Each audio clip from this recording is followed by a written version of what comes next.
as I was pushing off the ground, I heard a snap. Even though my skateboarding progression seems fast, it's not really, because I have put years of time into other sports that are informing my skateboarding right now. Like, nobody should compare. We're all on our own journey. There might be people starting skateboarding or dirt biking who have never done any of it, never stepped on a board, and you can't compare that journey to my journey.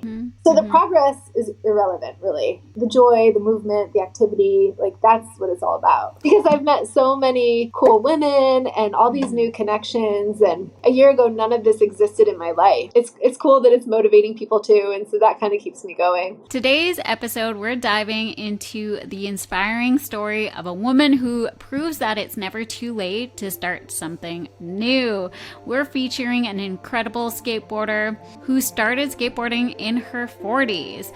She's redefining what it means to push boundaries at any age, embracing her own pace, and showing us the power of slowing down to truly enjoy the ride. So grab your board or your earbuds and get ready to be inspired by Shannon Dunlap's journey. I'll catch you on the other side.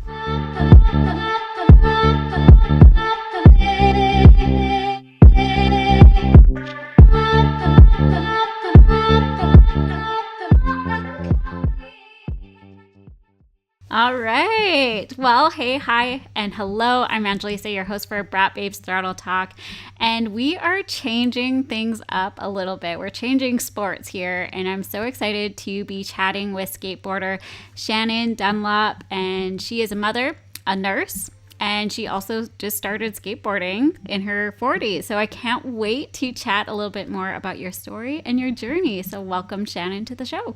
Yeah, thanks, Angelisa, for having me. I am like so pumped, and I can't wait to dive into it. So why don't you tell us where you're coming from, who you are, and where you're coming from. Yeah, so I'm in Phoenix, Arizona right now. And like you said, I'm a mom, I'm 45, and I just became a nurse, and I've also been a massage therapist for like 20 years. I have a 11-year-old son, and yeah, that's the summary for my professional background. I keep forgetting that you, do you still practice massage? Yeah. I'm just on call at a spa around here. Oh, amazing. Okay. Yeah, you, we're just talking off camera here a little bit, but you have a stack full of stuff under your belt, which I'm very excited to chat a little bit more about that. Okay, so Phoenix, Arizona. I want to know, before you found skateboarding, let's chat about all of the things you've done before then. Yeah, it's funny, you get to your 40s and you're like, oh my God, I've done so many things at this point. But I, like my sports background, I started diving when I was 9 years old, and then I dove all the way through college. And that was a very competitive level of diving. I actually made it to the U.S. Nationals on the 10-meter platform one year when I was 19. So that was cool. But it was a big time commitment growing up. And so when I finished college and I was done, I was ready to be done with it, and I wanted to do other stuff. So I ended up moving to Colorado, learning to snowboard, teaching snowboarding. And I did that for a few years. I've still snowboarded on and off since then. But I've also just always been active and liked being outside. And I grew up in Cleveland, and it was always gray and rainy. And I remember just wanting to be outside all the time and not being able to do it. So when I moved to Colorado, I kind of dabbled in any sport that I could get into. I did some triathlons here and there, like trail running. I got really big into mountain biking in the last probably 10 years or so. So that's what I was doing before skateboarding. And then I ended up in Phoenix, and I'm not a city person. So I feel like I'm stuck in this big city, lots of pavement, lots of heat. And so skateboarding kind of came up from dating somebody that I met. And I just gave it a try. I've longboarded before. So I have that background. So I have been on a skateboard. But I would say skateboarding has helped me survive living in the city. Yeah. Skateboarding in Arizona, Phoenix. You guys have tons of parks too. Yeah, we have I was trying to count it. I think I have 10 within 30 minutes of my house. And that's Wow. just on the east side. I can go over to the west side too, and there's a bunch more over there. That's incredible. Yeah, it's nice. Just And that's partly like there's a lot of mountain biking around here too that people don't realize. But to go mountain bike, it was at least a 30-minute drive. And then, your time on the bike. And then after, so I found myself like not having a lot of time to be able to get outside to mountain bike, mostly because I was in nursing school. So skateboarding was really accessible. I have a park 5 minutes from my house. So I can like get there really quickly, go skate for 45 minutes and then be home. It wasn't taking a half a day. Yeah, there's something to be said about that. Like you have to dedicate time into your sport. And how can you just how can you be a little bit more flexible with it? And it sounds like skateboarding was just that for you. Yeah, it just fits into my lifestyle a little easier right now. I do miss mountain biking though. Yeah. Because I miss being out on the trails and like in nature and it's quiet and I feel like I get a reset with it that I don't get when I'm in the city. But skateboarding, you are still outside and the parks are pretty quiet when I go because I usually go really early in the morning. So there's hardly anybody there. So I do get a similar reset. Right. Let's chat a little bit about your morning sessions. Like what time do you go? So it varies. Like right now it's going into winter here and we don't do the time change. So the sun doesn't come up until like 7:30 at the latest here. But in the summer I have to go at 5 because it's already 90 degrees. And by the time I'm off or out of the park around 7 or 7:30, if I stay late, it'll be over 100 then. Wow. So you have to go early. I mean, I don't know. I'm not very heat adapted. Yeah. I think some people do better with the heat than me, but I prefer to just go early and try to get out of the heat.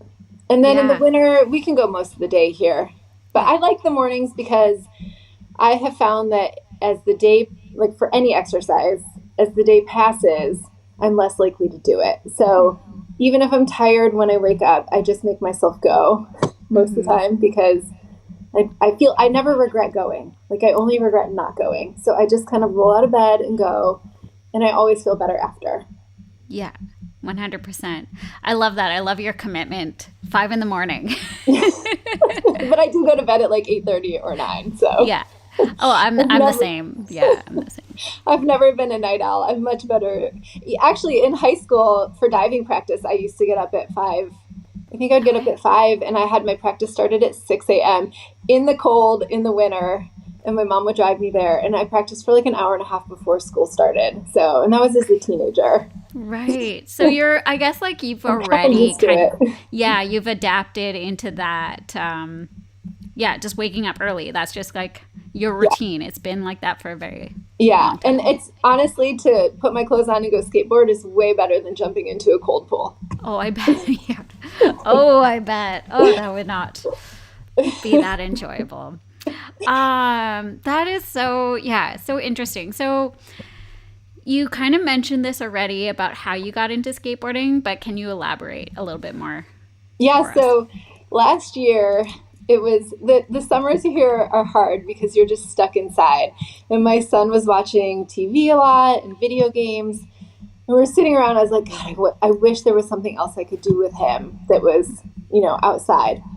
And so then I started dating my boyfriend, Juan, and he kept sending me pictures of him with his kids going to all these different skate parks. And I was very jealous. I was like, oh my God, it kind of reminded me of snowboarding when people would chase powder. And I was like, that looks like so much fun. They're going to a different park all the time. Mm-hmm. So I was like, I think I need to make my son do this with me. So, and it wasn't like entirely out of the blue because I had longboarded and I also had rollerbladed a little bit and really liked that. And so I actually was considering getting roller skates. Like it was kind of like on my radar, but I just hadn't done it. Right. So when Juan introduced it, I said no at first actually, because I was in my final semester of nursing school and I was like, no, I don't want to get hurt. I don't want to break a bone. Like January 2024, I'll start. So I was like, I'm going to wait till I'm done with school. But then I couldn't wait. It looked like so much fun. Mm-hmm. So I actually got myself a lesson. And this was in October of last year. And I was like, okay, well, I want to make sure I'm doing this for myself, not just because this guy is trying to get me to skateboard with him. Right. So Yeah. I got myself a lesson, and I was like, oh, this is really fun. So yeah, that was how it started. Okay. Okay. So you basically started last year, October, around Yeah, this time. yeah, about a year Is ago. where. Okay. Okay. Interesting. But then what happened within that like first couple months? Yeah, it was within a week. Oh, a week. Okay. Here I thought it was like a month. So Okay. I had a lesson, and then I think I skated with my son one time, like in a parking lot. And then I actually met Juan to go skate one night for like one of our first dates. And the park was really crowded. It's the one 5 minutes from my house. It's not a good beginner park. So it was super crowded. There were lots of people there, and I was like, okay, well, I'm gonna come back tomorrow morning by myself when no one's here. And I was actually supposed to mountain bike that next morning with my friend. So I was like, I'm gonna go at 5:30, and I'm gonna skate for 30 minutes, and then I'm gonna go mountain bike, which is like not the brightest idea anyhow. So I woke up. I was kind of tired. I went to the park. I was just skating around the plaza, and there was a bank, and it wasn't anything steep, and I just lost my balance on it a little bit. And the thing is, I lost my balance to the left, and had I fallen to the left, I would have gone down like 5 or 6 feet into this other area of the park. So I tried to jump off to the right, and when I jumped off, I caught myself. Like, I landed on my feet, but my board got tangled up in it too, and my left foot twisted under me. And so as I was pushing off the ground, I was pushing off a rolled ankle, and I heard a snap.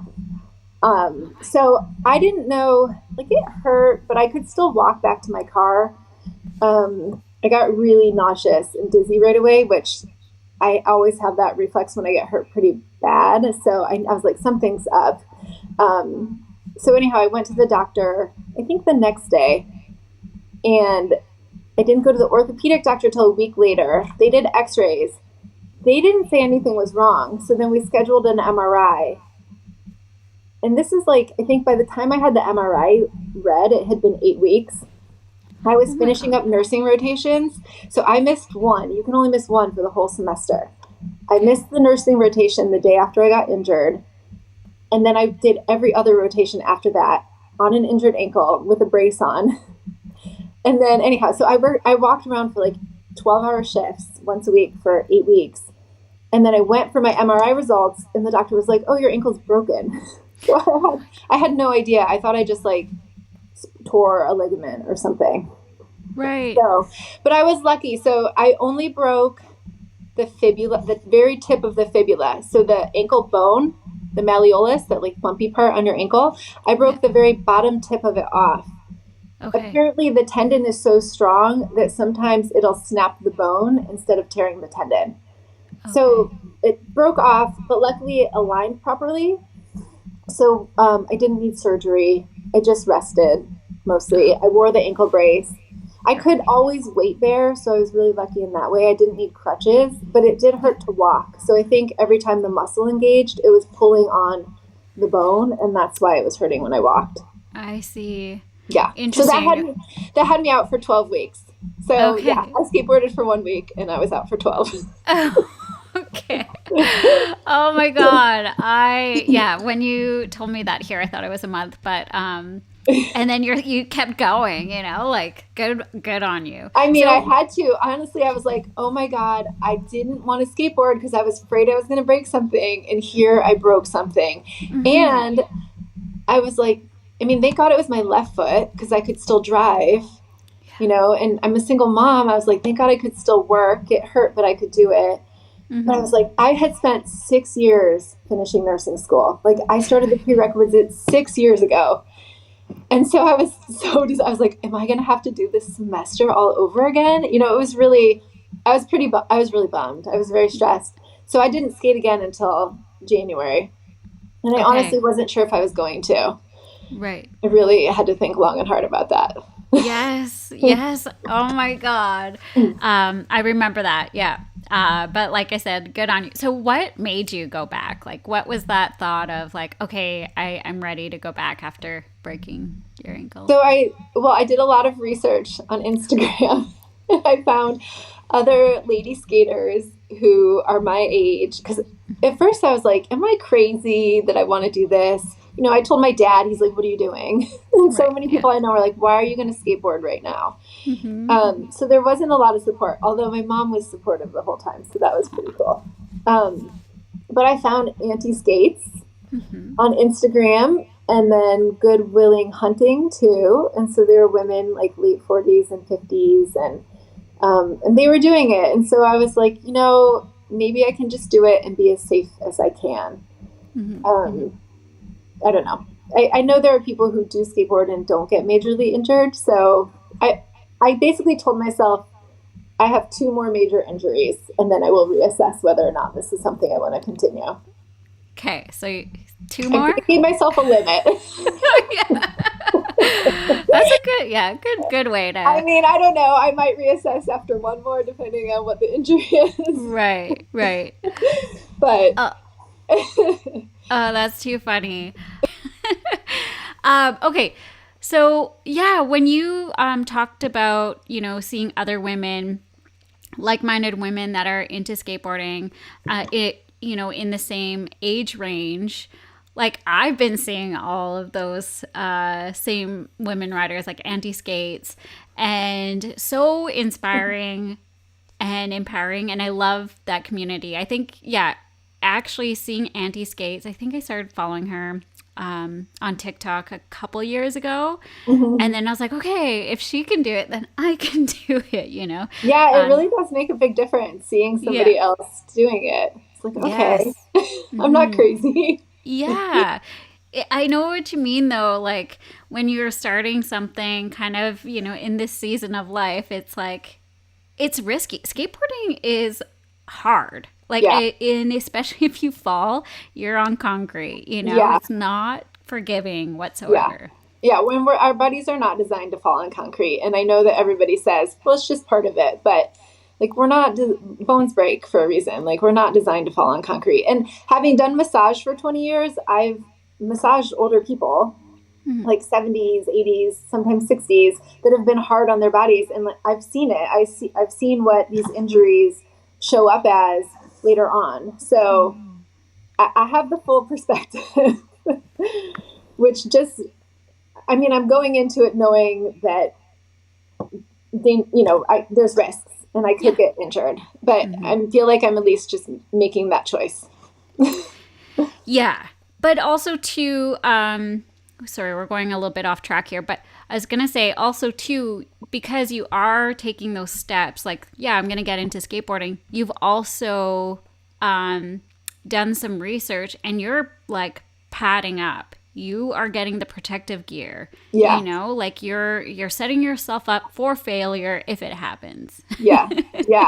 I don't know how anybody skates without protective gear, to be honest. Like, you guys are all very brave who are doing it because I have everything. And if there was more available, I would use it. Yeah. But I also had, so when I was snowboarding, I actually never had any major injuries from diving. I had one. I scorpioned my spine off the 10-meter platform when I was around 19. I probably did something to it then. I never saw a doctor, but I definitely had, like, something was funky with my back after that. So, but other than that, I never had any major injuries from diving. And I've had hit the board and stuff, but nothing major. But snowboarding, I was learning to do a box slide. And I really should not have been doing it. Like, I wasn't at that skill level. And it was a 4-foot high box slide. Like, I should have done like a 6-inch one where if you fall, you're right on the ground. But of course, like, I don't really have a lot of fear, unfortunately. Like, I'll just be oh, I'll try it. And I don't think through the consequences, which I'm learning to do with skateboarding. Because with diving, it was water. Like, for the most part, it would hurt, but it wasn't going to like break anything, you know? Right. So it just stung and it went away eventually. You might have some bruises, but nothing major. So I have to retrain my brain to remember, like, I'm falling on concrete. But anyhow, so with snowboarding, I did this box slide. And of course, I didn't know how to do it. And my snowboard slipped out from underneath me and I landed flat on my back. And I actually, the impact onto my tailbone caused the ligaments that hold your tailbone in place with your hip bones, your sacrum or your iliums, to overstretch. And so I ended up having pelvic instability. That's like technically the diagnosis for 8 years. So from 25 until 33, I woke up with back pain every single day. Interesting. So, Okay. and I couldn't like, I would go to doctors. They weren't able to treat it. They didn't know what it was because it didn't really show up on x-rays. And luckily I had a massage client who had a physical therapist who helped me out and helped me get like some injections with a doctor that healed the ligaments, because ligaments don't heal. They don't have the same blood flow. They're super slow to heal. Mm-hmm. So it's not an easy fix. So anyhow, so I was lucky. Like she treated me, and I actually at 33 finally didn't have back pain again. So I go into skateboarding knowing that like some of these injuries don't go away, or some of them might impact you for a decade of your life. And here I was 25, I was young, I was active, I was strong, but I would wake up and I'd have to stretch for an hour every day before I could get moving. My back hurt by the time I was done with work. I was massaging at the time too. So like I would be in a lot of pain by the end of the day. So I think if you haven't had an injury, you don't have that perspective on it. Yes. Yeah. That's so interesting. And so, have you noticed now with skateboarding, like, has that injury resurfaced again, or are you pretty good? I think my back will always be a little wonky, but I weightlift also. And that helps me. Like now that I got it fixed 10 years ago, the weightlifting really helps maintain the stability of my back. So I won't ever give up weightlifting. The skateboarding can tweak it a little bit, but as long as I'm like lifting weights, stretching, I seem to be okay right now. Sometimes some of the falls do hurt it. Yeah. Yeah. Well, because we are talking about working out, let me just scroll down here. Well, we might be jumping around here. Yeah, that's fine. Yeah. So you're into heavy lifting. Can you tell us a little bit more, because you are healthy, you are fit. Tell us what your routine is like to maybe prevent some of these injuries, to maintain them. Fitness and nutrition, what are you doing? Okay, so I have been a little thrown off my usual routine now that I've added skateboarding to the mix. Prior to skateboarding, I was lifting 3 days a week, and then I would walk 3 miles on the days off too. And then I probably do yoga on my own once a week, or I will stretch it as needed. So now I've tried to mix in skateboarding. So I'm kind of down to lifting weights 2 days a week. I have a dog now, which I didn't have when I started skateboarding, so he gets quite a bit of walks. So that's my walking. That's automatically mixed in. And then I try to skateboard 3 days a week. Okay. With a longer session on a weekend day, if I can. But my longer sessions maybe 2 hours at the most. I know I've chatted with some people, they go skate for like 4 hours. It doesn't happen. I don't have the time for that. So because of skateboarding injuries though, my weightlifting's kind of got pushed aside. Like I fell doing a rock to fakie and tweaked my hip, and so I couldn't lift my legs for probably 4 months. And then when I first fell, I hurt my shoulders, so when I first started skating again, let's go back to October. I broke my ankle, couldn't lift my legs. Then in January I fell, tweaked my shoulder, couldn't lift my arms. So my lifting routine's a little off, but I still, like I went this morning, I still go as much as I can. Yeah.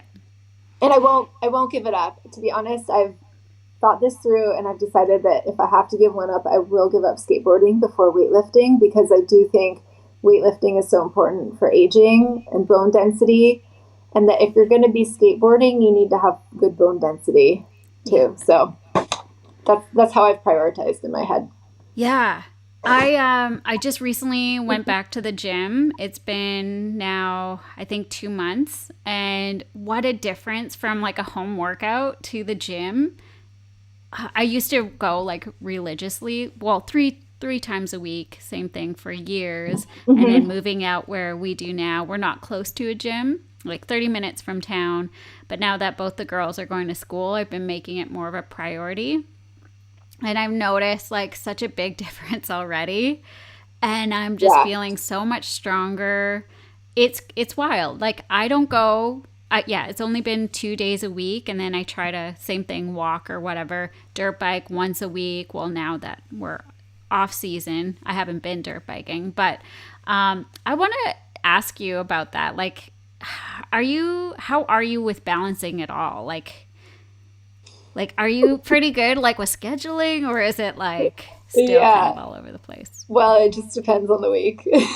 Yeah. Okay. But I do set a schedule. And so like Tuesday mornings are my day to go skateboard at this one park.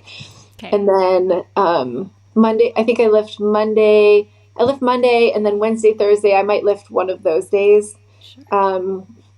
So I do have a set schedule, and I find that works better to have it set and then deviate from it rather than just having it be a free for all. Because if it's a free for all, then I tend to not do it.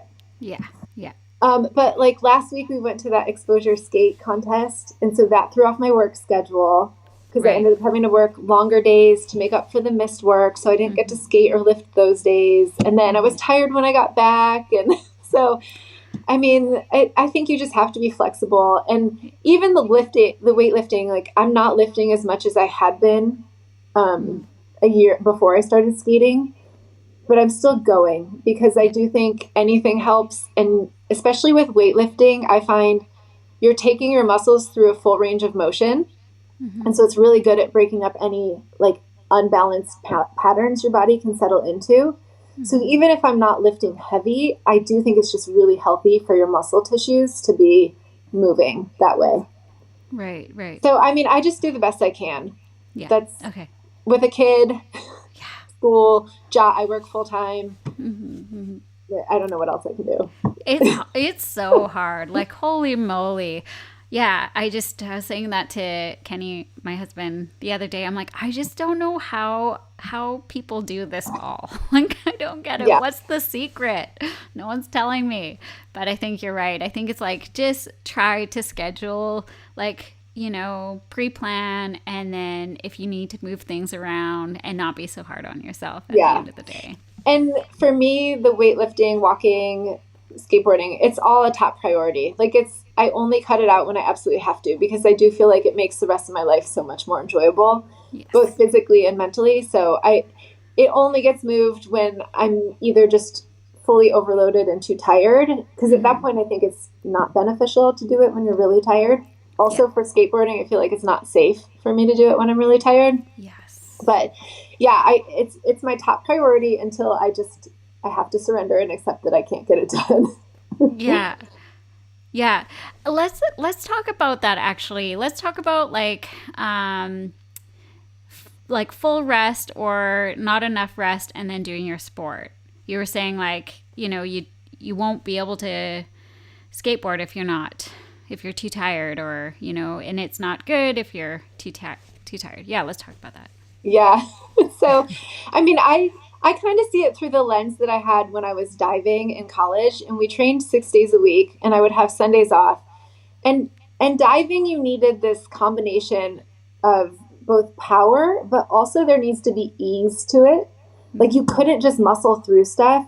You had to like, you're riding the board. Like there's a certain timing to it. And there's like a flow getting up into the dive. Which I do think is fairly similar with skateboarding. Like you can't just muscle through everything. So I noticed near the end of my diving that on Mondays when I would come back having had a day off, I felt so much better. My practice was easier. The dives were easier. And then as the week went on, everything was harder. I had to work more to get it done. So I don't know if when you're young, you can just kind of power through stuff.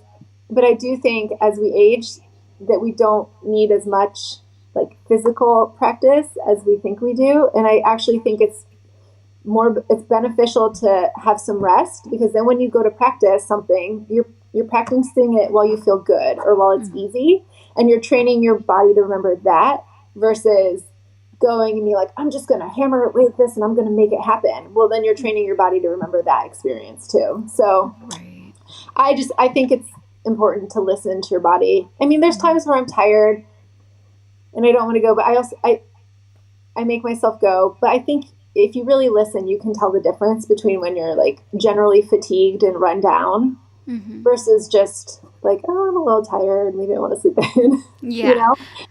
Yeah, I get that.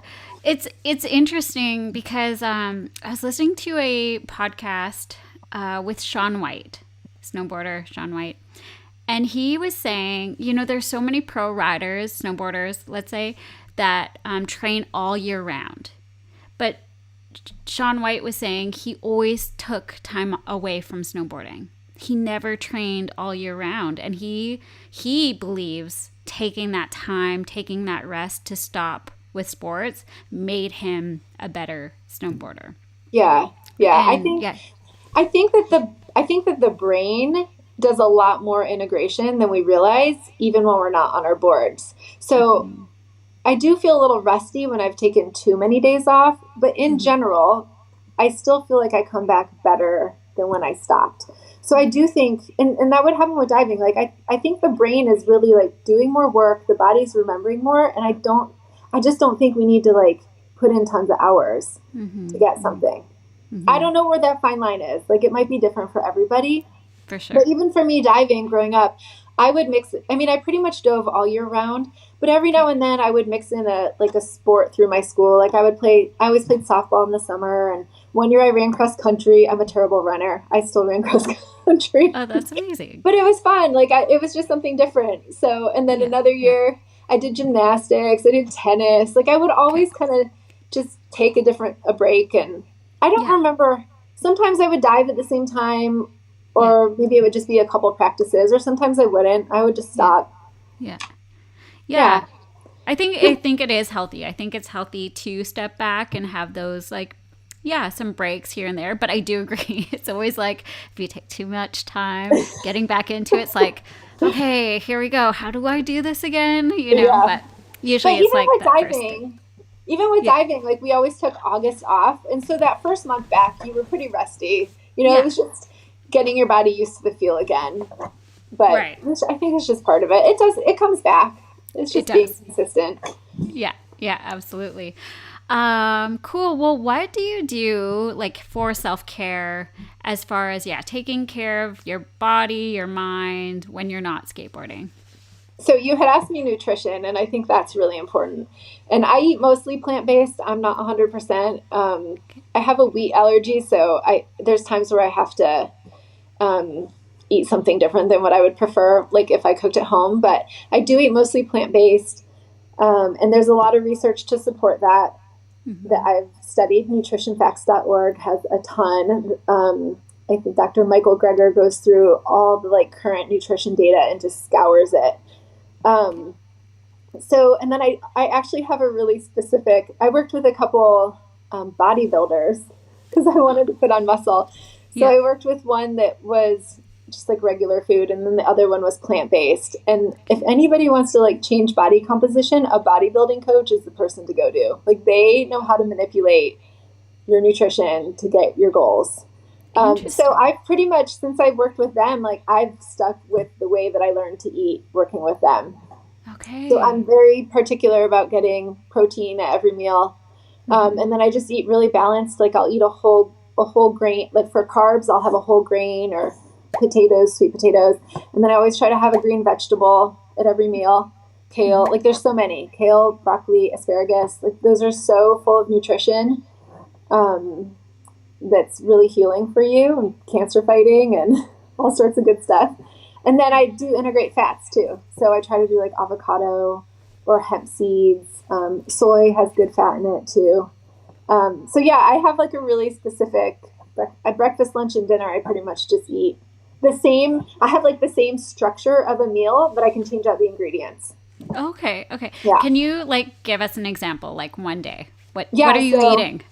So, for lunch, I'll probably do a cup of brown rice, and then I have an air fryer, which I love. So I'll do tofu in the air fryer, and then I'll steam broccoli with that, and I'll usually sprinkle on hemp seeds. And then dinner could be the same, but maybe so I could do air fryer potatoes, French fries. I do those, where I actually cut the potato myself into fries. I don't buy frozen ones. Not that there's anything wrong with that, but I prefer it that way. So I'll do a potato, tempeh, and then maybe kale with that too. Okay. So yeah, it's always like a carb, a green veggie, a protein, and a fat. Yeah. And Perfect. it's pretty simple. So, and then my snacks will usually be fruits and nuts, and then Yeah. sometimes a protein shake too. Okay. Okay. Okay. Yeah, Yeah, and that's awesome. that's the nutrition. I mean, I try to get 7 to 8 hours of sleep a night. I think sleep's really important. Yeah. Um, and I do get massage as often as I can. It used to be once a month at least. I haven't been very good about that recently, but I have at certain points. And stretching helps too. Yeah. Yeah. All of that stuff. Well, I love it. I love, right now, I'm on a self care journey. I saw that. It looks Yeah. like So, fun. yeah. Well, it's just, in between, it's that awkward in between sports, right? From like dirt biking to sledding. Well, what can I do in November?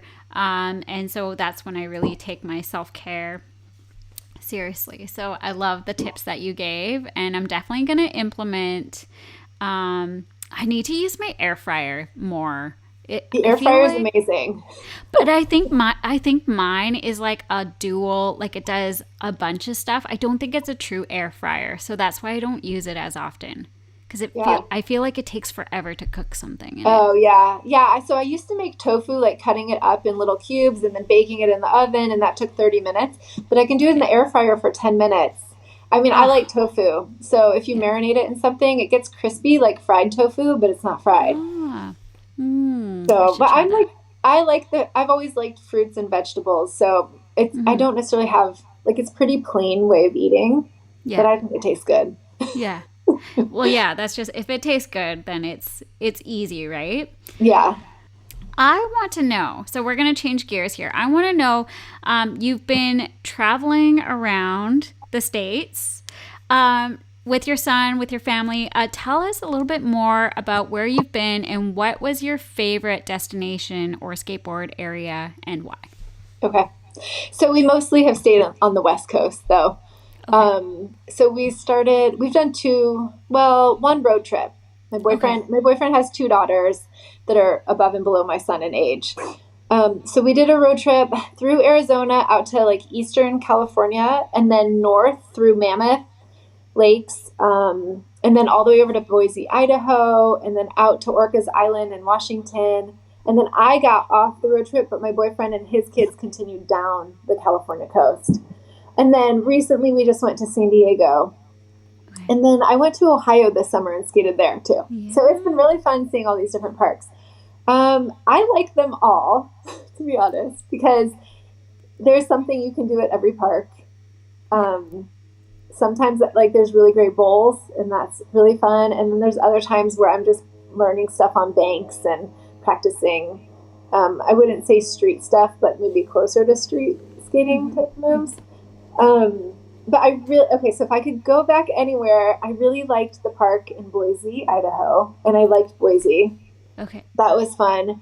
And I wasn't quite at the level then to be able to skate the bowl that they had there, but I think I could now. So, and Cool. it's called Rhodes Skate Park. It's underneath a freeway. Okay. And I think, like, we met a guy there, and I think he said some of the X Games have been held there, maybe the early ones. I'm not great on skate history, so Me I neither. don't know if that's right. But yeah, I will like I have dreams of taking a weekend and going back there to skate. Okay, and then the other, like Washington had a lot of really cool parks. Orcas Island was really cool. I think they're all grind line parks and they're super flowy, just like you're like riding up and down. It reminds me of snowboarding. Right. Um, Orcas Island was amazing. However, if you get hurt out there, you have to like helicopter Oh back to shit. the mainland. So I am a little hesitant to want to Oh go there god. for that again. But a lot of the parks in Washington in general kind of have a similar design. And then Okay. finally, I didn't go there yet, but I've seen people skate in Montana, and those look pretty awesome. Utah, I would love to go to. And then also, I lived in Colorado, and I never skateboarded there, but apparently there's a ton of great skate parks in Colorado. So I'm hoping to get back and visit friends and go skateboard there. Yeah, so you got a few destinations you want to travel to. Yeah, So fun. I wanted to ask, yeah, what is your style of skateboarding? Is it like more bowls or street style? What do you yeah. prefer and why? I don't know that I have a style yet, but Okay. I think I do tend to do transition skating more. I think it's more familiar with the snowboarding background too. I think street is more like ollieing and stuff, and I just haven't really been drawn to doing ollies. I'm trying to learn them, but I'm not trying very hard. Yeah. I just don't feel like I want to do it most of the time. Again, like I could do it on a snowboard, but when it comes to, again, concrete wheels and you're like moving pretty quickly, it feels awkward. And yeah. No, the bowls have been fun. I mean, I mostly got into that because that's what my boyfriend skates. And so I would just go skate, and that's what his friends skate. So when I'm skating, that's who I'm with. So what's the biggest bowl that you dropped in on?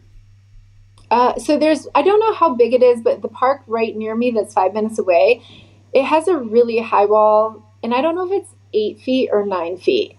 Okay. But I did that, and I've only done it once because afterwards I was like, what was I doing? And I did it at 4 months of skateboarding, which is this is the problem where I like wasn't scared. I was like, oh, I'm just going to do it. Right. And it wobbled, and afterwards I was like, I even made an Instagram reel on it because I was like, oh my God, I could have dislocated a shoulder or smashed my teeth in or something not good had I fallen. I remember that one. Yeah. Yes.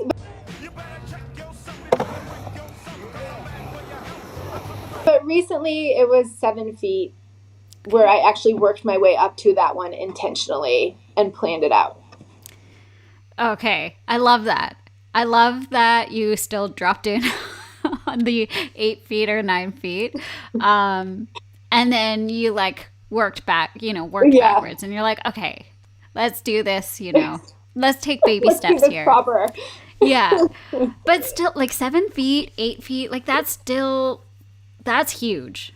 The one that I dropped in on, the problem with it is that so somebody on my Instagram post was like, it's not called undercut, but I don't know what to call it. So I'm just going to say that when you look down, the wall like tucks back under. It curls. Yeah. Okay. Yes. I know what you mean. And, okay. And it's pool coping too. So your board's up a lot higher. So that one I actually did fall twice when I first did it. Yeah. And that one's like more scary, even though it's only 7 feet. Because I actually think I did a wall that was higher at the same park, but it's more like either straight down or gradual. It doesn't have that like curved back in. Yeah. So. That's funny that you mentioned that because, again, I'm not a skateboarder, but my daughter, Stella, she's always talking about drop-ins, and then she'll be like, oh, Mom, it was like this, and then, like, she does this, like, tuck in, I guess. That's how I feel. Yeah. And she's always like, yeah, it's like, wee. I'm like, oh, my God.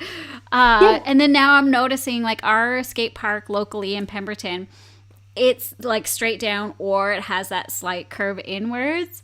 And, like, she's crushing it. But now I understand, oh, that's a thing. Whereas, like, there are the smoother transitions. And, yeah. There are definitely some that are more gradual. Like, they come away from the wall right away. Not go underneath and behind. Oh, my God. Yeah. But it's not any different. I don't think you ride it any different. Okay. But I don't know. It felt different. There's, like, to me, there's a split second where your wheels are not on anything. Yeah. Okay. But I don't feel that as much when the wall has a more gradual transition. Mm-hmm. Oh, man. I think it's still so cool, so badass that you're doing that. Like, holy moly. Holy moly. I mean, every time I get up there, I'm like, is this going to be the one I crash on? In the back of my head, I'm like, is this the one? And then I'm like, don't think about that. Just go. You don't. No, not at all. Oh, man. I tell myself, I'm like, you've done this a million times. Just do the same thing you've done every time. Just breathe. Yeah, you got this. Oh, so cool. Well, I wanted to talk a little bit about skateboarding with your son. How has that been? Did he start at the same time as you? And then do you find that your relationship with him has brought you closer? Tell me more. So I would love to say that skateboarding has brought us closer. But I don't know that it's brought us any closer. We started at the same time, but then I got into it more. So it's really kind of been me driving it forward. Okay. And he likes it, but I have to be I have to finesse him with it. Gotcha. Yeah. Yeah. So he's not the one like, let's go. Mm-hmm. He likes it. He has fun. He will go and do it, but he has his limits to where he's had enough and he's good. Like, okay, I skated once this week. I'm good. That's all I Yeah. want to do, you know? Yeah. And I feel like, would I love him to skate more with me? Yeah. But I also feel like skateboarding, you know, I'm not asking him to go on a walk. Like he could fall, he could get hurt. It's scary. Yeah. So it has to be his choice to want to do it. So I don't push him at all. Yeah. Yeah. And I did get him in lessons at an indoor park, and that's made a huge difference. And actually, after he started doing those, he really liked it. And I think it's because he has somebody coaching him. There's other kids with him, and he when you fall on those indoor parks on the skate light, it's nowhere near as hard as the concrete. Yeah. So that's been good. And then recently, he actually leveled up to the second level, and he had to change classes, and there's like a different teacher. So I was like, are you sure you want to do this? Do you want to quit? You can quit if you want. And he's like, no, I want to keep going. I was like, okay. So it's driven by him. I mean, I will kind of like finagle him a little bit. Yeah. And I obviously make him go on skate vacations. Yeah. Yeah. So he has mostly a say. Yeah. But I don't know, like he's gonna come to an age like older, and he's gonna be like, oh, how cool was that? My mom skateboarded with me, took me to all of these different skate parks, you know, like I keep hearing I keep hearing of like even Kenny, my husband, he's like, oh, I would have wished my parents did that, like skateboarded with us, snowboarded with us, you know, like having a skate ramp in the backyard, you know, everyone says, oh, that's all I wanted growing up. Right. Or you want what you don't have, maybe. Yeah. But I do hope, I hope that he just has something, so he does flag football too. Okay. And I just want him to have something that he can do throughout his life that he enjoys and be active. And I really like with skateboarding that it's not easy, because he also ran track. He ran track last year and the years before, I think 2 years before that. And track came very naturally. You know, you get out there, you put your shoes on and you run, and he's fast. So there's not, I mean, the training is increasing your time, but other than that, like, he's out there doing it and he feels like he's successful. But skateboarding is different. You know, you get on it and you don't get stuff. You get on your board and you don't get stuff right away. Yeah. And it can take months to learn something, or years, right? If you're looking at the bigger picture. So I like that it pushes him to just keep showing up. Like I thought about this a lot. Like you have to really enjoy what you're doing in the present moment with skateboarding, because I don't think the results come, or the rewards come, very easily. So if you're not enjoying what you're doing on a daily basis, then there's not motivation to stick it out for any of the rewards. Yeah. You know? So I like that for him, to just learn that being patient and the consistency, because I think that's a really valuable skill in life in general. Yes. Oh, you nailed it. It's, we were actually just talking about this too, where, you know, you see these kids or even adults like practicing like one technique or one skill on their skateboard, and they can spend hours and hours and hours, and then all of a sudden they land it. The whole entire, you know, everyone at the park will start cheering for that one person who finally landed that trick, because they know how hard it is. The dedication, and like you said, the motivation, being persistent, patient, and repetitiveness, like it all is so hard to get to that point. And then when you land it, you're like, yes. So everyone appreciates that, you know? It's It's and I think that's good for kids to learn, because most of the stuff, it seems like in our culture now, like things just come quicker and easier. Yeah, it's true. It is very true. Ah, so cool. Well, I love it. I love that you guys do that together, and I love that you're, you know, having a different approach, not like pushing him so much. He's making those decisions, you know, for skateboarding. And I feel like with skateboarding, it's especially important. I mean, in general, like even for me, diving growing up, my parents never made me dive. It was always my choice. All my goals were mine. You know, I would go in and out of diving as I wanted. They never once said anything. Okay. So I do think that people's, like, your sport is your own sport, and you should choose your sport. And I don't know, as much as parents like want their kid to want to do stuff, like I think it's got to come internally. Yeah. You got to have the motivation from inside of you. Yes. Yeah, absolutely. Real cool. Well, thank you for sharing all of that. I do want to chat with you about gear. So we're switching gears again. Yeah. But I want to talk about protective gear. So just like any other sport, it's very crucial to be protected at all times. So what are you wearing when you're skateboarding? Okay, so when I first started, I just had the basic knee, elbow, wrist, and helmet. Okay. So I've upgraded. I started with, because I wasn't sure if I was going to like skateboarding and if I didn't want to invest a lot of money. So I started with the basic 888 pads. But then right away, my boyfriend was like, if you fall in a bowl, and skaters learn to slide on their knees to get out of stuff too. He's like, you're not going to be able to do that with those pads on. They're not protective enough. And he's right. There's really not enough padding to fall the way you need to fall in skateboarding. So I have 187 pads right now, the pro models for the knee pads and the elbow too. And I just bought new wrist guards too. And then my helmet is 888. That's been good. I don't even want to say it, but luckily I don't think I've like hit that too hard yet. And then my favorite pair of gear that everyone always asks me about that makes me look super cool while I skate are my hip pads. So I found I was falling on my hips a ton when I first started skateboarding. And the head of your femur is right there. And so I also was simultaneously working as an orthopedic nurse in a hospital and seeing these like ladies in their 60s and 70s coming, having fallen while walking to the bathroom on carpeting, fallen and broken a hip. So in my head, I'm like, your femur's right there. If you slam onto the concrete, it's very likely you can break your femur. And I have no interest in breaking my femur. So I've been wearing tortoise pads the whole time.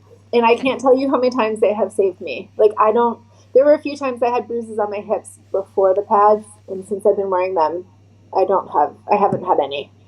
Interesting. They really help. And the tortoise, so I did a lot of research. There are a couple other brands I would be interested in trying, but the tortoise pads, they're made in the States, but they have 3 layers of pads. So you can adjust it based on what you want. So when I first started, I was wearing all 3 layers. Now I wear 2. But they really cover like the whole side of your hips, your tailbone. The only thing they don't get that I wish they did is the front of the hip. Because I have done a lot of like sliding forward and I have hit that hip just once. Right. But yeah, I wear them on top, so that I look extra cool. Yeah. I love it though. It's so hot in Arizona and I get so sweaty and I want to be able to like put them on when I skate and take them off when I'm done. So I just wear like yoga shorts or like spandex shorts underneath and I put my hip pads on and I take them off when I'm done. And in the winter, I got to kind of problem solve because I will wear them under my sweatpants in the winter, but they are super big and bulky. Right. Or sometimes I'll wear them just on top of leggings.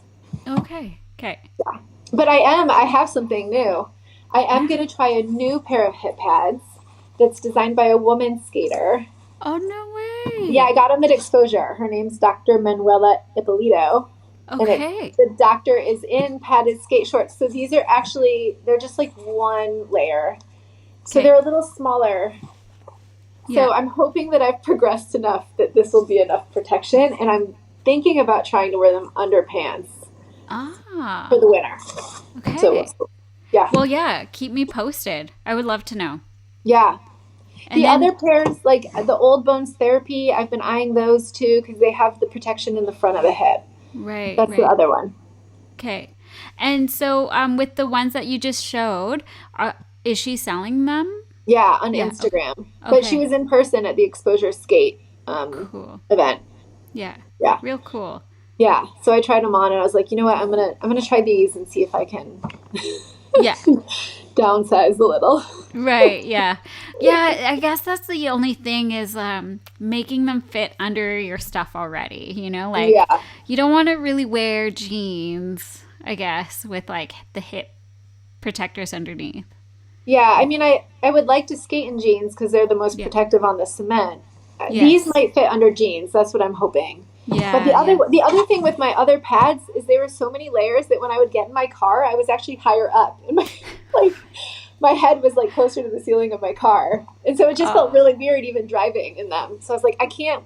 I need to be able to take them on and off. So yeah. that was my wearing them on top solution. Yeah. No, that's great. I love Also, it. like I'm a middle-aged mom. I probably shouldn't be in the skate park anyhow. So what does it matter what I look like? Yeah, I feel you. I feel you on that. That's kind of how I feel. I'm like, whatever. I'm just here to like learn, and be Yeah. with the girls. And yeah. Oh, I that's mean, awesome. like if I'm out there trying, that's all that matters. So if I need Yeah. all the gear to keep myself safe, I mean, what's cool with wearing all the gear is I can take more falls. There have been some falls on my hands that I know for a fact if I wasn't wearing wrist guards, I would have already broken my wrist or hands Yeah. several times. Like I've hit my hands really hard a bunch and been like, oh my God, that kills. And I even had wrist guards on. I can't even imagine how bad it would have been without them. Yeah. Oh, I had a bail. I think I told you about this actually. It was in the summer. I never did end up posting it on Instagram. I should. But anyways, and it was just on our little 2-foot quarter pipe thing. And anyways, I just didn't commit. I thought I did, but I didn't commit throwing my foot down, and I just like slipped right out, and I wasn't wearing wrist guards, and I Oh, yeah. legit thought I broke my arm. Yeah.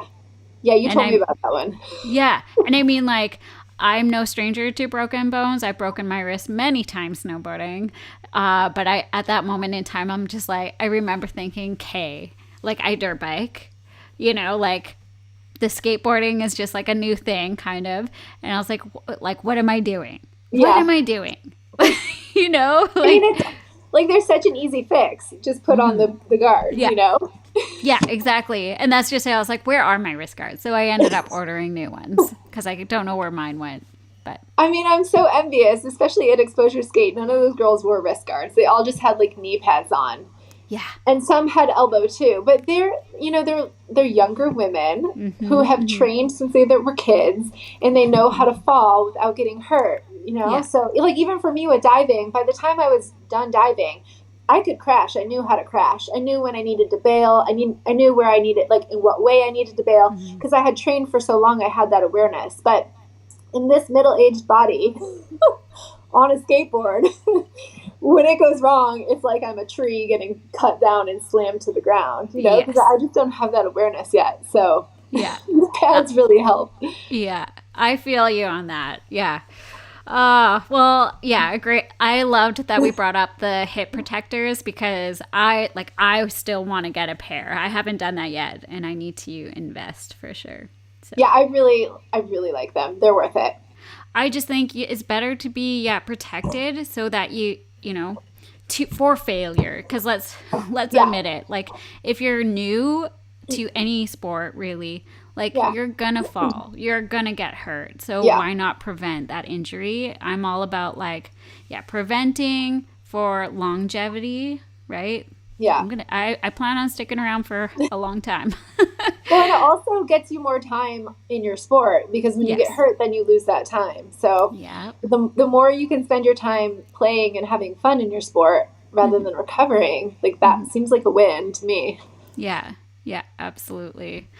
Well, again, thank you so much for sharing. I think that's going to be helpful for so many that are listening in, even like for dirt biking. I know there's one brand, Climb. They do some hip protectors for sledding, for dirt biking. So I just haven't heard or have talked to anyone wearing that stuff as well for motorsports, but I think I never wore it for snowboarding, although I probably should have. But the snow was, well, I don't know. The snow was softer, except when it was icy. Yeah. Yeah. I have heard a couple people wearing some shorts, but I think it was more for their tailbone. Yeah. Yeah, definitely for that. Yeah. I mean, the helmet was snowboarding. Yeah. I probably gave myself a couple concussions learning to snowboard. Because the way you would just catch an edge and like whip your head. Yeah. Yeah. Absolutely. I mean, that's the other one. I will always wear a helmet. I will not go on my skateboard without any of my gear on. I just won't do it. Even my son, like I know I can't control him. At some point, he's probably going to do it. But even skating up to the park, I either walk my board over or I wear all my gear, because all it takes is one fall, one time.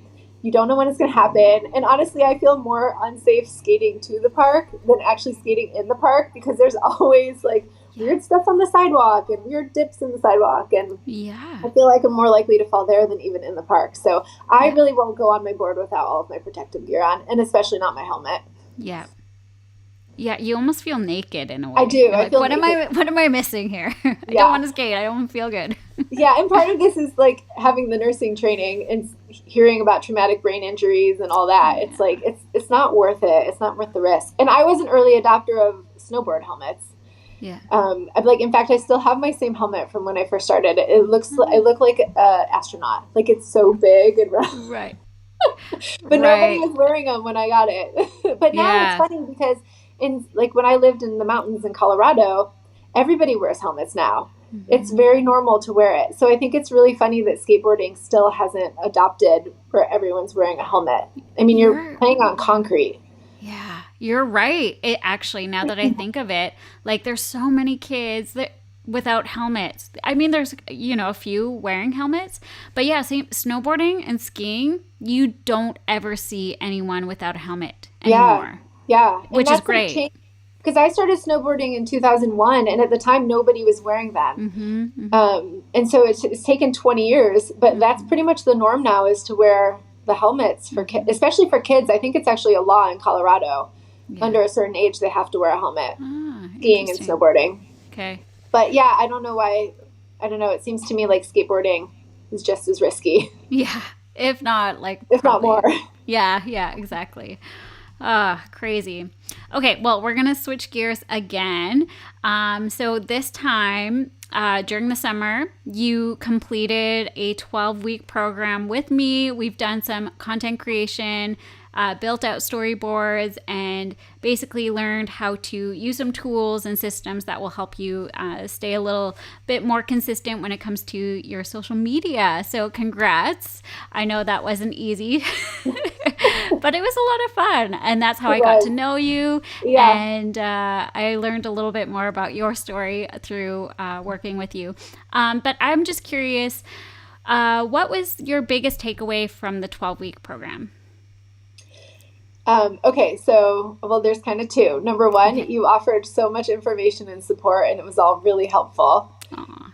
But the other takeaway for me is it really is a big commitment to produce content consistently and run like a social media account.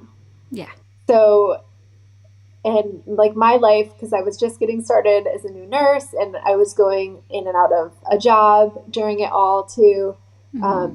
So I do think having a lot of consistency in your life outside of trying to create the content and run these accounts is very helpful. So that for me was challenging, was more that I just had so much upheaval in the rest of my life that it was hard to build in the consistency needed. Mm-hmm. In terms of like scheduling my time and the planning and it all, to really have like a solid, social media presence. Yes.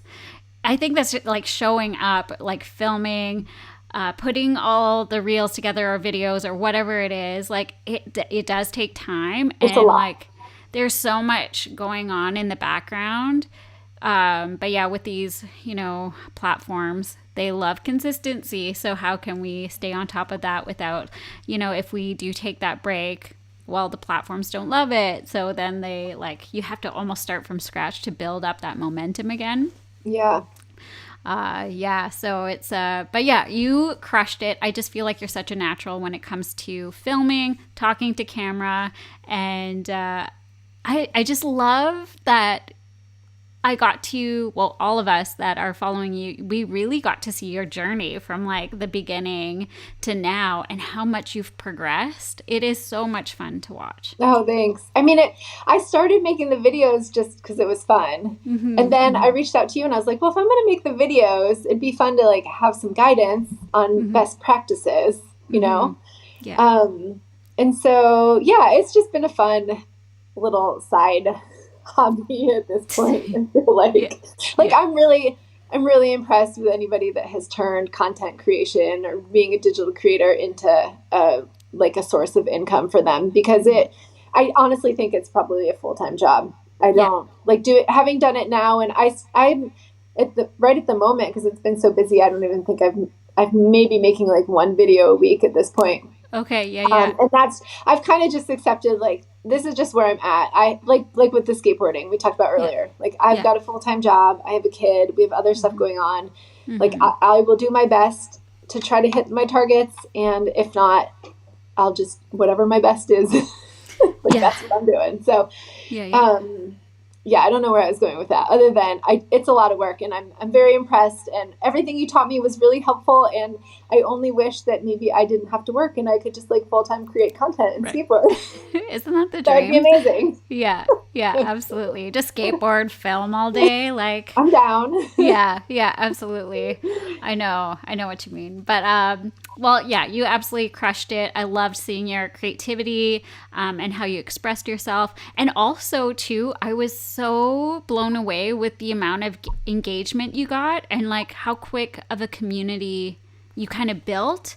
And then also, because you've been traveling around, you've been like skateboarding with so many other women that I've been following, for a while. I'm like, seeing you like pop up on their feed. It's the coolest thing. Yeah. I thought that was really neat. It's been really fun, because I'm naturally pretty shy, really, like in the past. So you saw it, like, it's been a growth for me to try to put my videos out there. But whenever I feel hesitant or don't want to do it, I think about like how much my world has opened up since doing it. And like, it's actually going to make me kind of cry because I've met so many cool women and all these new connections. And it's like a year ago, none of this existed in my life, and now I have all of this like wonderful new people that I've met and fun things to do. And see, look, it's making me cry. Aww. I love that. And then every now and then too, like, people will send me a message and say, "Oh, your videos are really inspiring," and I'm like, "Oh, that's cool," because it's nice to hear. I mean, I'm just doing it for fun. Yeah. It's fun to like track my own progress, but also like it's cool that it's motivating people too, and so that kind of keeps me going, knowing that somebody's enjoying it. Yeah, 100%. Well, you've been so inspiring. Yeah, every time I see, like, you were, what was it? Even grinding, like, I don't know what you call I it did in the pool coping grind, like where I got my trucks over it. Yeah, like, I didn't holy. expect to do that. Yeah, but still, I don't know. It's just like, it's so inspiring to see, and just how impactful your videos are. Like, and they're just so like real, and you're just showing your journey. And I think just it's so relatable for so many of us. And yeah, I truly think it has opened up so much for you. Again, just working with you the last or during that 12-week, it was so insane to see. And like I said, your engagement was like through the roof, and I was like, oh my God, you're like building something here. It was really cool to see. Yeah, it's been really fun. There's like that pool coping grind. It's funny. When I first started skating, my boyfriend and his kids were like obsessed with getting coping. And I was like, what? What's coping? First of all, I didn't know what it was. Second of all, I was like, why would you want to get that? Right. Yeah. Usually it was like high up in the bowl. And I was like, you're crazy. You want to put your trucks on that thing? Like, no, thank you. And then here I ended up just doing it. I wasn't super high up though. I think it was maybe like 4 or 5, maybe 4 feet, 5 feet. But still, now that I've done it, I'm like, oh, now I get it. Like, now I know why you want to do it. You got the taste for it. Yeah. So cool. So that's been fun. So I try to just keep it real. I try to just show the process. Sometimes I have wins, sometimes I have falls. This is where I'm at. Yeah, I don't know. I think it's great. It's, again, so relatable, and we need to see more of that rather than the highlight reels, That's how I look at it. Yeah. And I even sometimes get worried when people are like, oh, you're progressing really fast. Because I do worry about comparison, and it's easy to see, like, you might see that, oh, she's done this in 9 months, but like, I like that you're inviting me onto your story or onto your podcast, because then you can hear the full story, which is not that I've only been skateboarding for 9 months, but that I also like taught snowboarding, and I've been like a trained athlete for many years. So even though my skateboarding progression seems fast, it's not really, because I have put years of time into other sports that are informing my skateboarding right now, you know? So I get it. Like, if you look at my profile, I actually don't have that when I started skateboarding, because it's not relevant. Like, nobody should compare. We're all on our own journey. There might be people starting skateboarding or dirt biking who have never done any of it, you know, like they're never stepped on a board, and you can't compare that journey to my journey. So I think it's really important that we really focus just on where we're at for ourselves. And for me, I love seeing women who are progressing and doing better, because then I'm like, oh, if they can do it, I can do it. So I don't know. I know some people can see people doing better and like it makes them feel bad that they're not as far, but I think it's really important to just remember, like, you're at where you're at, and use those people who are further than you as inspiration for where you could be someday. You worded that so beautifully. You nailed it. I absolutely agree wholeheartedly. Comparison's the thief of joy. Oh my God. Yeah. And the goal, like, at the end of the day, I'm 45. I'm not interested in competing. I'm not going to win any contests. The goal is for me to go out there and have fun. And skateboarding contributes to my physical well-being and my mental well-being. So, and that could be true for anybody. And so it doesn't matter if you make progress or not. Like, I could go out there and never do some of the harder stuff I've done again, and I still would be benefiting from skateboarding. So the progress is irrelevant, really. The joy is like the joy, the movement, the activity. Like, that's what it's all about. Yeah. Oh, I love it. Well, thank you so much for sharing. I do think that's such a key thing for us to always remember and hold on to. Is like, you're doing it for you, no one else. Stop comparing. And then, look for inspiration if you're feeling that comparisons. Like, how can I spin this so it's like I'm looking to them for like guidance or inspiration in some way. And sometimes I think, I mean, for me, I mean, I'm still very much a beginner, but I watch some skate videos and I'm like, God, that's just like way out there. Like, in terms of how advanced some skaters are. So I try to find people who are like a little above me. And I'm like, oh, that person's above me, but a little bit. Like, I could see, okay, they do this when they practice. Okay, I can try that. Like, that's something new I could learn and work towards. So I do think it's helpful to have like the levels graded for yourself of like where you could see yourself progressing to. Yeah. Oh, that's a good advice. Like, you know, maybe look for those that are like maybe just, you know, a couple steps ahead of you. And then you work your way and just, rather than seeing like, oh, she's doing all of these crazy techniques, skills, tricks. Like, I don't even know how to get there, you know, like, let's bring it down a little bit. Well, and you have to remember, when you see people doing that stuff, they got there in years, not days or months, you know, because even for me with diving, we start on the 1 meter, which is 3 feet. And I started when I was 9, and I didn't move up to the 10-meter platform until I was maybe 17. And that's older. Like, you can do the 10-meter younger, but you build each step of the way. So you do the 1 meter, then the 3 meter, then there's actually 3 platforms. There's 5 meter, 7.5, 10. Gotcha. So, and then even still, as you learn all those dives, you're still practicing the ones that you started with. You're just perfecting them. So it's never ending. There's just different tiers. But it's years of progression. I mean, diving would take years to learn certain dives. Right. And you still might not have it perfect. Yeah. Oh, that's so true. I love that you have diving that you can like come back to and like look at it, like you said, like in tiers, or like break it down that way. I find that very interesting. I love that. Yeah. It's funny how similar diving is to skateboarding, and how much, like, I actually feel very at home in skateboarding, because I think all of the diving background just kind of drops like right into it. So cool. Real cool. Okay, well, we're almost at an hour and a half, so I'm gonna start to wrap things up a little bit here. But if you were to whisper in the ear of young Shannon, who is just getting into skateboarding, what would you tell her? 44-year-old Shannon, not 45. There you go. Honestly, I thought about this one a lot, and I was like, I don't think I don't really have anything majorly different to say. Okay. Because I think I feel like I've been going about it right. Like focusing on my own journey, not trying to go too fast, reeling it in when I need to reel it in, and just having fun, you know? If anything, I would actually tell myself to slow down a little bit in the beginning, spend more time skating on flat ground, and just like that foundation, I think, is really important. And I think it's easy to want to progress really fast. Having just had our talk about progression, I think it's easy to want to progress fast, but to remember that any time on your board is beneficial. And I have a snowboarding story related to this too.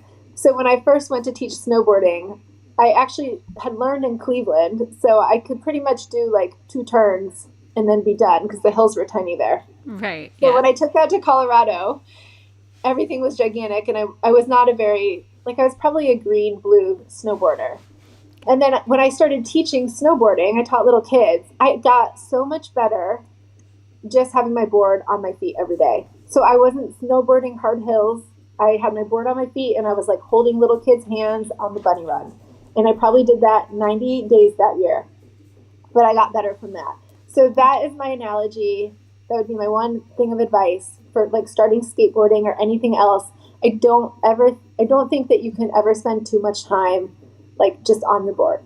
Right. Like you don't have to be doing hard stuff to be progressing. Yeah, it's just like learning the board, like board awareness maybe. Yeah. Board, like your body just gets used to the edges. The awareness that you develop, just having it strapped on your feet helps you. Yeah. Well, for snowboard, but skateboard, just standing on it, pushing around, something flat. So I think that I kind of rushed through that really early phase a little bit, and I could spend more time there. Yeah, for sure. Well, that's great. Great advice for even us. And then what was my next question? So for those that are thinking about getting into skateboarding, what advice would you share? Okay, 2 things. That would be it. Yeah. Like just do stuff easy, push around, go somewhere that's like safe, nice and smooth, and just practice skating, and then wear all the protective gear. Yeah. Because you are going to fall and you don't want to get hurt. Yeah. Or you want to minimize getting hurt.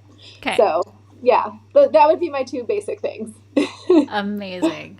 I love it. Okay. And a quote you live by. So I don't have a quote, but I do, now that I'm in my 40s, I do have the story that I live by, which is the story of the tortoise and the hare.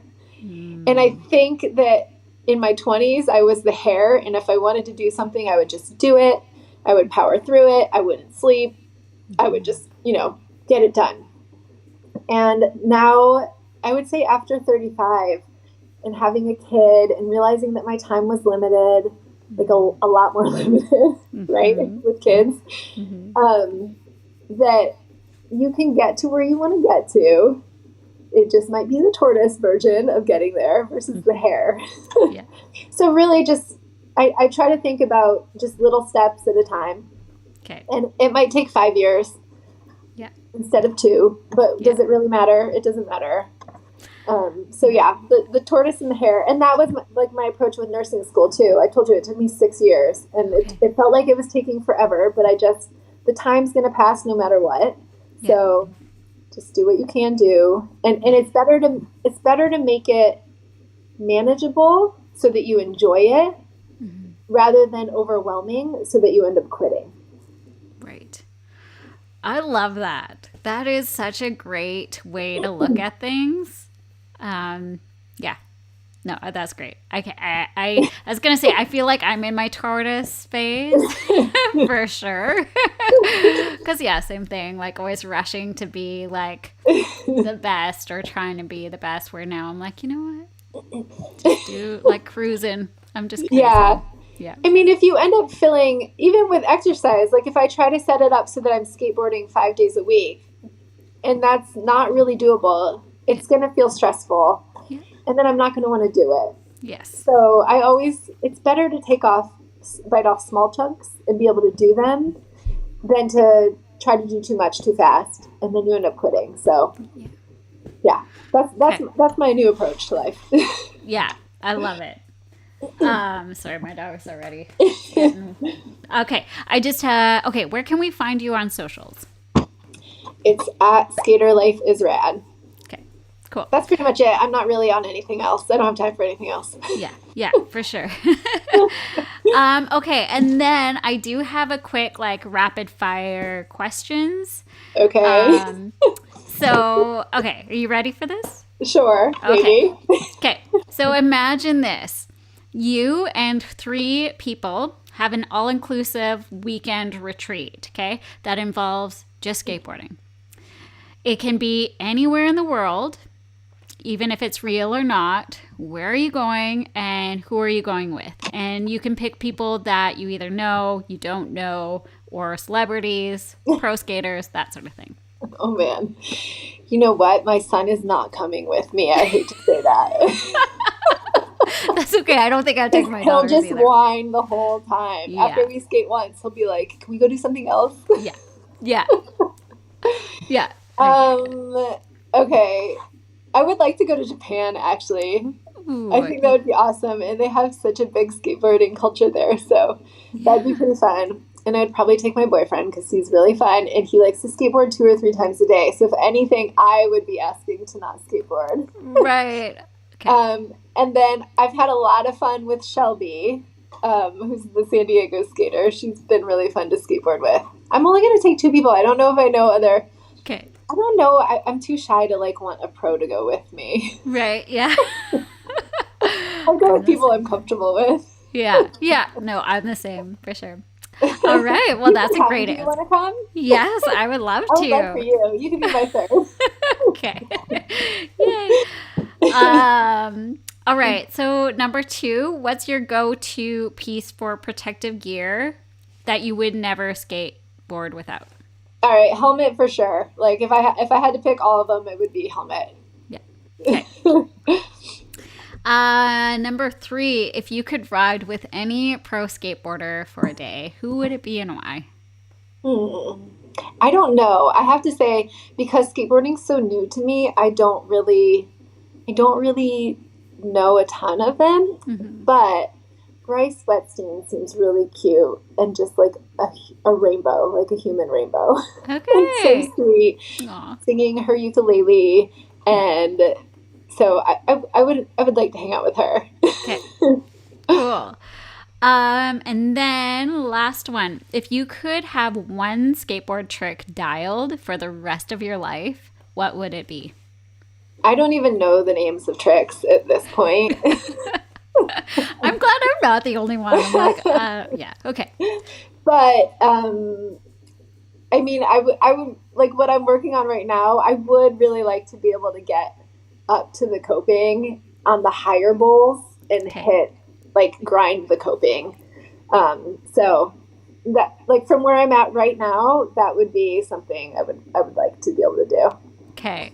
Oh, you're so, like, you're there. I'm close. I'm getting close. Yeah. I'm not quite able to get to the deep end of the bowls and getting all the way up. I haven't really gotten up high there yet. I'm still working on that. So I can hit the coping on shallower parts of some bowls. Yeah. But it's more the deep end. I was going to say, like, when you get high, like, you're high up on the, and you're literally vertical. Is it vertical? Like, you're sideways. Yeah, you're like this. Yeah. So I'm still not fully comfortable with that. So I'm like, if the bowl's this high, I'm like maybe getting 3/4 of the way up. Okay. I'm afraid to go higher. I don't trust myself enough yet. Plus, like, all the bowls have a little bit of a different shape. And so sometimes they throw you a little different when you turn. Like, some are a little steeper and they kind of pop you off. Gotcha. Some are more gradual. So they all feel a little different. Yeah. I need more time to work through. Okay. Well, I'm looking forward to it. I can't wait to see it. Yeah, thanks. Yeah. I'll have all my protective gear on. Yes. Oh, yeah. I'm so excited. Well, thank you so much, Shannon, for joining me today. This has been so much fun. I got to even learn a little bit more about you, more stuff that I didn't even know about. So I appreciate you coming on and being such a light and an inspiration to all of us. Yeah, thanks for having me. I appreciate it since I'm a skateboarder and you normally do have dirt bikers. So thank you Yeah, for no. deviating. Yeah, of course. Well, I'm so interested because I'm also trying to learn skateboarding. And again, from my snowboard background, like I still find all of these sports so fascinating. And it's just cool to see women crushing it, Yeah, especially like at a similar age. It's like, yeah, F yeah, we can yeah, still I do know. it. I'm about to make a reel, and I feel like skateboarding at my age is like an act of resistance. And I think that's just what keeps me going, which I think it's funny that I even think about it that way, but that is what it feels like. Yeah, yeah, absolutely. But thank you. It's been really fun chatting with you, Yeah, as absolutely. usual. Yes, I know. I always thought like feel so like you have such a great like positive energy and you're always inspiring where I'm like, okay, I'm good. Like I feel like we get along really well. We have some really interesting conversations and Yeah, yeah. and I'm excited for you to come to Phoenix in March. I know. I'm so excited. I have That's what I'm to looking forward to this winter. yes, I know. Meeting you in person and skateboarding and then It's gonna learning be fun. something. Yeah, it's going to be so much fun. I'll keep you posted on dates when I figure Awesome. it out. Okay, well, enjoy your day You and too. we'll chat with you soon.